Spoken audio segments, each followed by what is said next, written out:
কিয়ামতের ময়দানে কারো নিরাপত্তা পাইবে না। কাল কিয়ামতের ময়দানে তোমার আম্মা জান, তোমার আব্বা জান, ভাই বোন, স্ত্রী সবাই ছেড়ে চলে যাবে।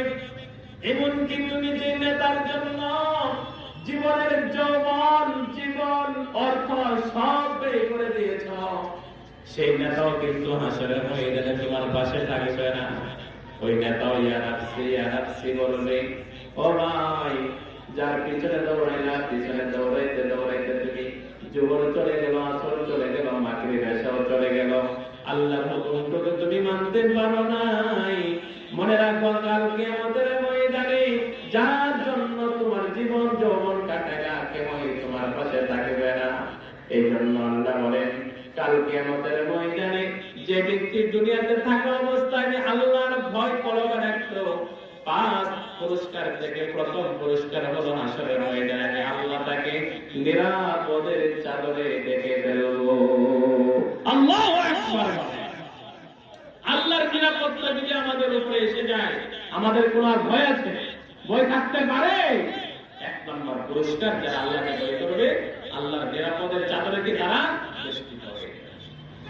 2 নম্বর পুরস্কার রাসূল বলেন, 7 শ্রেণীর লোককে আল্লাহ রাব্বুল আলামিন কাল মাশরে আরশের নিচে স্থান করে দিবেন। 7 শ্রেণীর লোকের মধ্যে থেকে 1 শ্রেণীর লোক হচ্ছে রাজুলুন খালিয়ান ফাতাবাইনা, যে ব্যক্তি আল্লাহর ভয়ে চোখের 2টা পানি ফেলে দিল, 2 ফোঁটা চোখের পানি ফেলে দিল, আল্লাহর ভয়ে কোনো মানুষের আঘাতে নয়, দুনিয়ার কোন মানুষের কথায় কটু কথা শুনে আঘাতপ্রাপ্ত হয়ে নয়, একমাত্র আমার আল্লাহর ভয়ে যদি কেউ চোখের পানি ফেলে দেয়, রাসূল বলেন কাল কিয়ামতের ময়দানে আল্লাহর আরশের ছায়া ব্যতীত আর কোন ছায়া থাকবে না। আল্লাহর আরশের ছায়া ব্যতীত আর কোন ছায়া থাকবে না। সূর্যটা অর্ধ হাত উপরে চলে যাবে, মাটিগুলো তামা হয়ে যাবে রে বাবা, মানুষের মাথার মগজ গলে গলে পড়বে, এরকম অবস্থায় কোন ছায়া পাবে না। রাসূল বলেন, যে ব্যক্তি আল্লাহকে ভয় করে,